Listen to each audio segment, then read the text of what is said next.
শনিবার ভোরে সদরঘাটের এই দৃশ্যই বলে দেয় পরিবার ও প্রিয়জনদের সঙ্গে ঈদের আনন্দ ভাগাভাগি করে স্বাচ্ছন্দ্যে কর্মস্থল ঢাকা শহরে ফিরছেন কর্মজীবী, ব্যবসায়ী সহ বিভিন্ন পেশাজীবী মানুষ।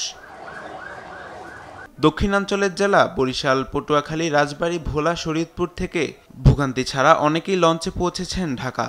আগের তুলনায় ঈদের ছুটি বেশি হওয়ায় যাত্রীরা অনেকটা স্বস্তিতেই ফিরেছেন রাজধানীতে। এবারের তুলনা অনেক ভালো ছিল, রোজার ঈদের তুলনা অনেক ভালো ছিল। ঈদে ভোলার লাইনের ইলিশা থেকে যে আমরা আসা যাওয়া করি, লাইনের লঞ্চ সার্ভিস অনেক ভালো, কোস্টগার্ডের লোক ছিল, ওই জন্য বেশি অতিরিক্ত কোনো যাত্রী নিতে দেন না, লঞ্চ টাইম মতোই ছাড়ছে। তাছাড়া হলো কোরবানি আলাদা একটা ব্যাপার, কোরবানিতে গরু গোশ খাওয়া, আমাদের 2 দিন পর অফিস খুলে যায়, এটা নাও খেয়ে আসতে পারি। এবার মোটামুটি কোরবানি সম্পূর্ণ খেয়ে আসতে পারছি, এখানে খুব আনন্দ বোধ করতেছে। একই দৃশ্য গাবতলী সায়েদাবাদ বাস টার্মিনালে। ঈদুল আজহার ছুটির শেষ দিনে উত্তরাঞ্চলের মানুষ গাবতলী হয়ে ঢাকায় ফিরতে দেখা যায়। সড়ক পথে অনেকটা ভোগান্তি ছাড়াই যাতায়াত করতে পেরে স্বস্তি প্রকাশ করেছেন যাত্রীরা।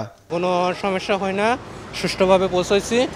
অন্যান্য বার এসে এবার মনে করেন যে এবার আর সেই ভোগান্তিটা আর নেই, বাসের জ্যাম নেই, কোনো ভোগান্তি নেই, কোনো জায়গায় দাঁড়াতে হয় না। রাত্রে আসছে তো, রাত্রে গাড়ি ফেরিঘাটে হয়তো 20-50টা গাড়ি ফেরিঘাটে জ্যাম ছিল, তারপর তো রাস্তা কোথায় নেই, রাস্তাটা পুরোটাই ক্লিয়ার। ঈদের ছুটির শেষ দিন হলেও ছুটি শেষ হওয়ার 2-3 দিন আগ থেকেই মানুষ রাজধানীতে ফেরায়। আজ সড়ক ও নৌপথের যাত্রা অনেকটাই স্বস্তির। মাহবুব তামিম, দেশ টিভি, ঢাকা।